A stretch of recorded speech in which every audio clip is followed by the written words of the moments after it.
συμφέροντά της.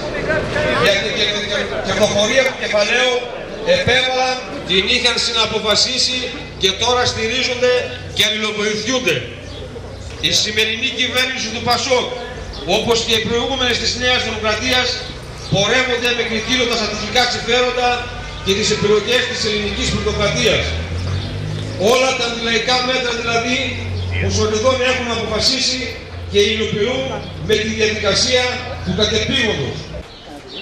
Αρκεί να αναφέρουμε τις δηλώσεις του Υπουργού Εργασίας ότι το προσχέδιο νόμου για το ασφαλιστικό μετά την ψήφισή του θα συμπληρωθεί με προεδρικά διατάγματα, τα οποία θα προωθούν την